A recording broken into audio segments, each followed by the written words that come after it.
Hoy en día un ingeniero dice, cuando tengo un poquito de plata me compro mi laptop, cuando tengo más dinero me compro mi carro y cuando sea inmensamente rico me compro un apartamento.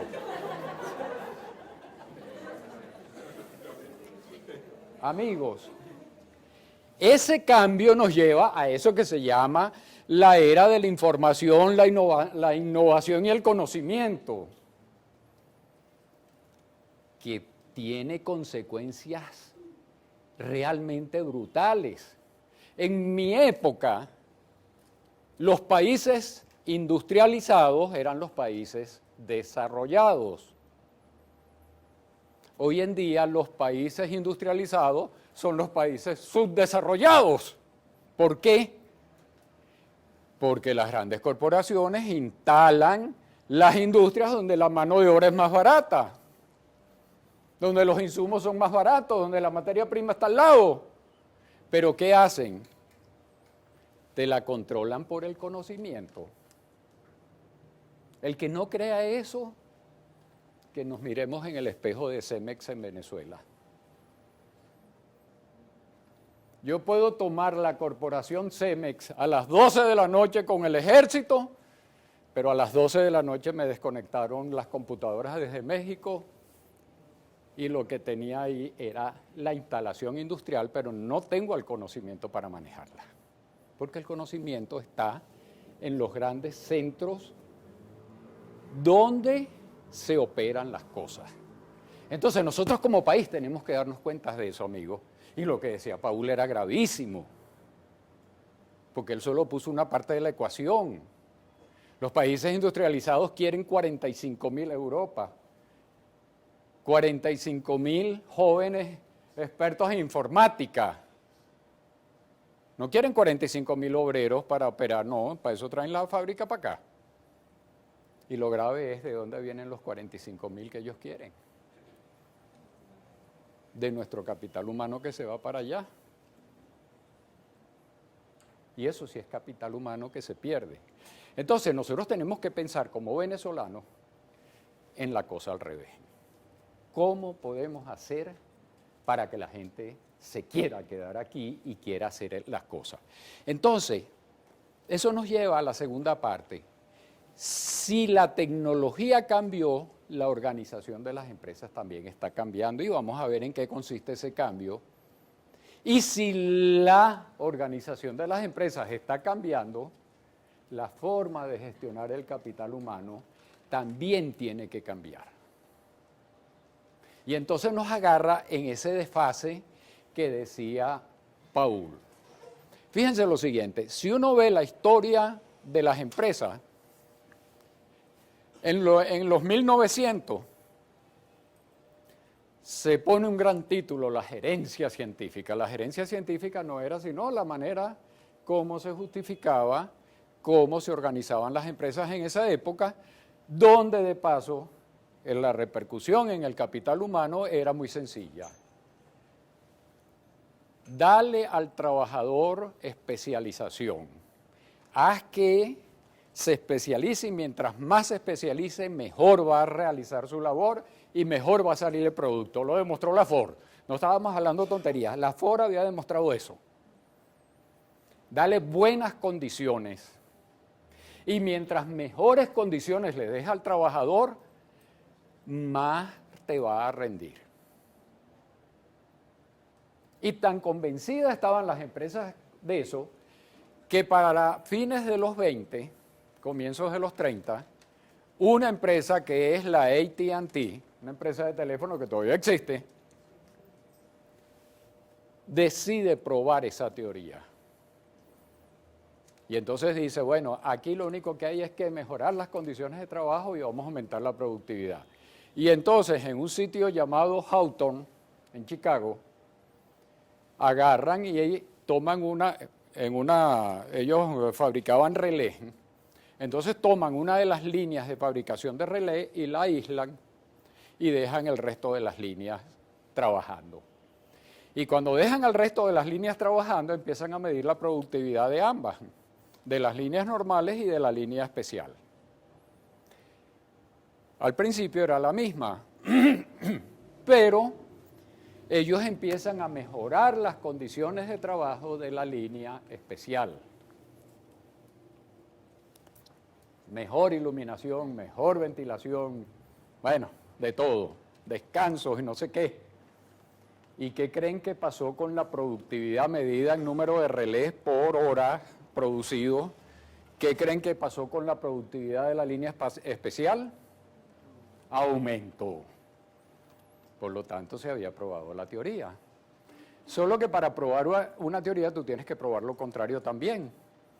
Entonces, después que tenían la productividad bien alta, dijeron, bueno, ahora vamos a volverles a disminuir las condiciones de trabajo para ver qué pasa. Y empezaron a bajarle la luz y empezaron a bajarle la ventilación y no sé qué más. ¿Y qué pasó con la productividad? ¿Ah? Volvió a aumentar. Y se quedaron locos, y cuando tú te quedas loco, ¿qué haces? Bueno, llamas a un psiquiatra. Entonces llamaron a Mayo, y el grupo de Mayo vino a analizar qué diablos estaba pasando ahí. Y entonces agarran y dicen, ajá, no, hemos hecho un gran descubrimiento. Lo que hace que la gente sea productiva no son las condiciones de trabajo, sino la atención que tú le pongas a la gente.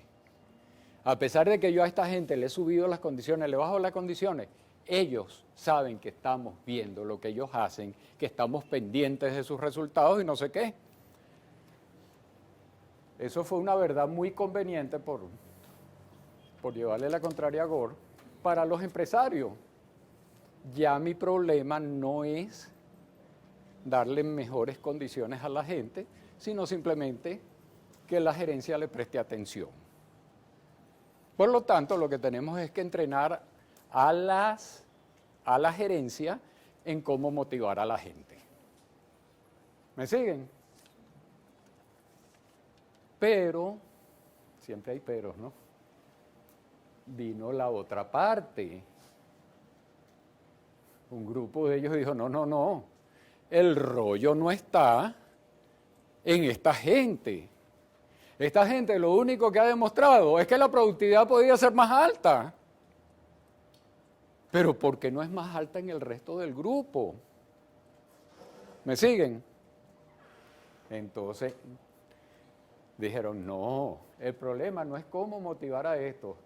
Estos lo que han demostrado es que se puede. El problema es cómo lograr que estos produzcan igual que aquellos.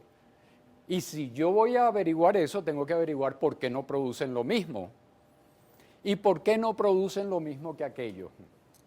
Ajá, porque aquellos han tenido una supervisión que ha estado pendiente de ellos, mientras que aquí no ha habido una buena supervisión, no ha habido un buen liderazgo, y por lo tanto los liderazgos informales se imponen por encima del liderazgo formal que debería tener el jefe por su estatus dentro del organigrama. ¿Me siguen?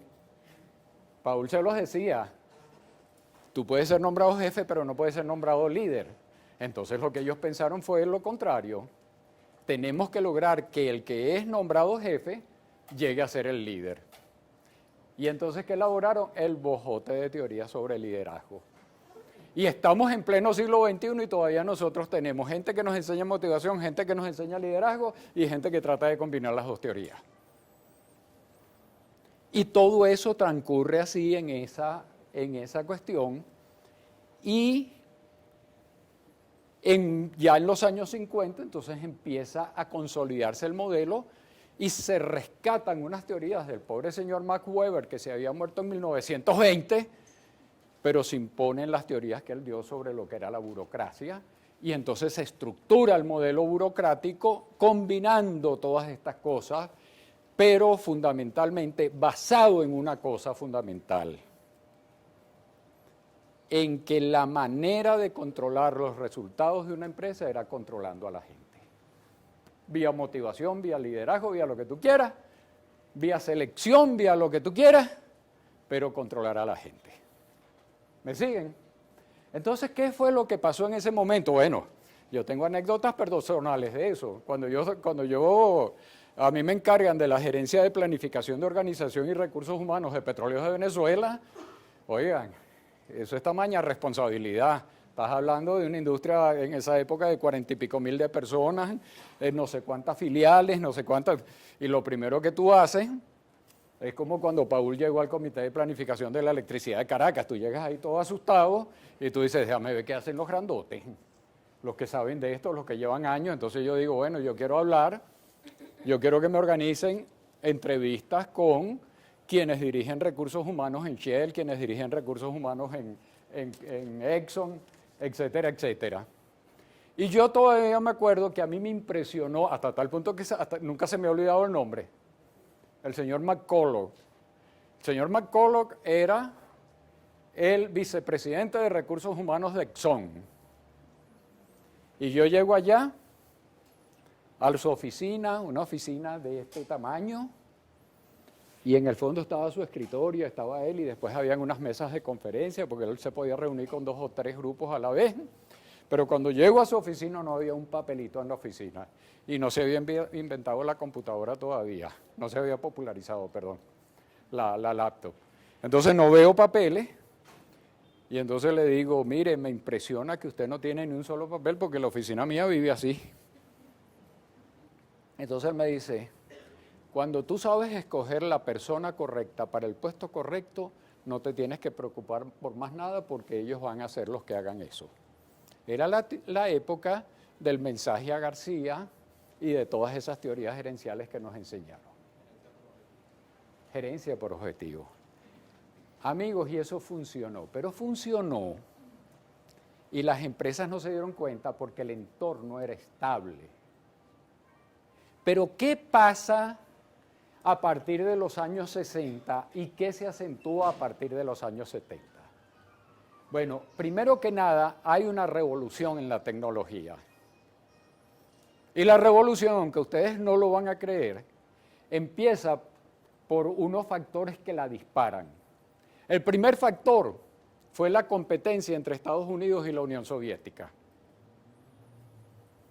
Como los soviéticos en los años 50 pudieron mandar un satélite artificial a la Luna, pudieron mandar una perrita que se murió por allá, Laika era que se llamaba, y pudieron mandar a un astronauta que sí regresó vivo, que era Gagarin. Oye, los Estados Unidos se quedaron porque ellos no habían podido mandar a nadie. Y eso que se habían traído a von Braun y a un bojote de científicos alemanes que habían trabajado en eso. La Unión Soviética tenía una tecnología que le permitía lanzar un cohete, pero full chola para el espacio. Los Estados Unidos empezaron a mandar los cohetes y se le caían. Entonces, ¿qué hicieron para poder mandar un cohete al espacio? Empezaron a miniaturizar los instrumentos porque no podían los cohetes de Estados Unidos no podían con el peso de los instrumentos de aquella época. Cuando ya lograron mandar los cohetes, ya había avanzado muchísimo la tecnología en cuanto a miniaturización. ¿Me siguen? Entonces, ¿qué pasó después? Viene Intel en el 72, aprovecha toda esa cosa, y como están en la onda de la miniaturización, dicen, ¿por qué no sacamos una cosa que haga lo mismo que hacían antes, un bojote de tubo, en una cosa pequeña que es el microchip? Y que además, imagínense la materia prima de todo eso. ¿Cuál es?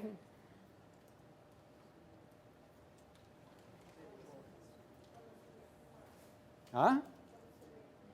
No, la materia prima para hacer estas cositas. Silicon Valley, donde se desarrolla toda la tecnología. En otras palabras, amigos, lo que se consigue en la arena.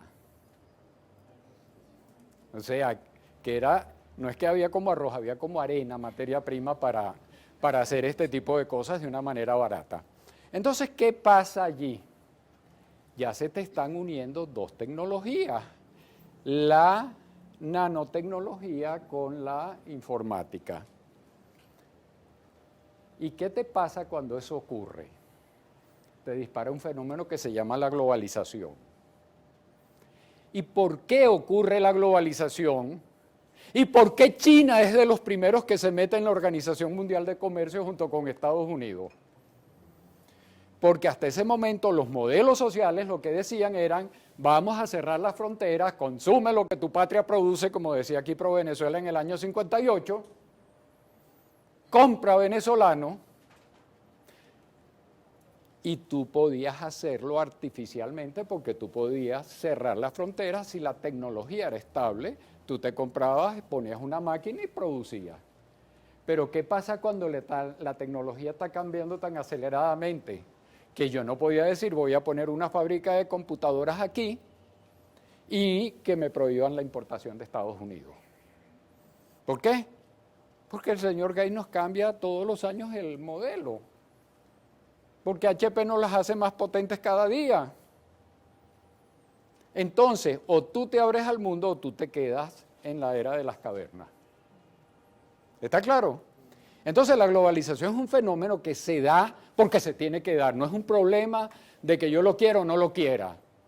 Eso es un tren que pasó y todo el mundo se tuvo que montar en él. Con diferencia. Unos se montaron en el vagón del conductor, otros se montaron en primera, otros se montaron en segunda, otros se montaron en tercera, y hay algunos que van agarrados de la barandita. ¿Está claro? Entonces, ese fenómeno trajo otro fenómeno importantísimo. Cuando yo veo las comunicaciones satelitales, gracias a todo ese desarrollo de cohetería que se hizo, porque no hubieran habido satélites si no hay cohetería y si no hay miniaturización. Cuando yo veo todo eso, cuando yo veo las cuestiones en tiempo real, cuando convergen las tecnologías, yo puedo ver televisión por internet. ¿Qué le pasa a la persona normal? Lo mismo que nos pasaba como cuando éramos muchachitos y veíamos un juguete del vecino. Yo quiero eso. Yo quiero ser como Ariel. ¿Está clara la cosa? Entonces, amigos, la gente se vuelve exigente. Y eso que decía Paul, vuelvo a fusilarle la presentación. El empleado ya no empieza a conformarse con aquella cuestión de disciplina y no sé qué más. Yo quiero ser como Ariel. Bueno, amigos, cuando el consumidor se vuelve exigente, empieza a exigirle no solo a los empresarios, sino a los gobernantes. Y entonces, en los países industrializados, agarran y dicen, un momentico, ¿cómo es eso de que yo me tengo que someter a un monopolio porque él tiene la patente? ¿Cómo es eso que yo solo le puedo comprar fotocopiadoras a Xerox porque Xerox inventó la fotocopiadora? No, señor, me tienes que regular eso. Y entonces empiezan a meterse las regulaciones y obligan a las empresas a vender sus patentes, obligan a las empresas a cumplir una serie de requisitos y todavía estamos en ese rollo, porque cuando parece que la cosa está estable, entonces surgen los casos como los de ahorita de ¿cómo se llama? El tipo que estafó 50.000 millones de dólares, Madoff y ahorita Stanford. Pero cada vez entonces le meten regulaciones para que no se pueda hacer eso. Y entonces cuando eso no se puede hacer, lo que era impensable en los años 60 se vuelve pensable en los años 80. Y es que unos señores como Steve Jobs y el socio, en un garaje crean Apple y se vuelve Apple un monstruo en poco tiempo.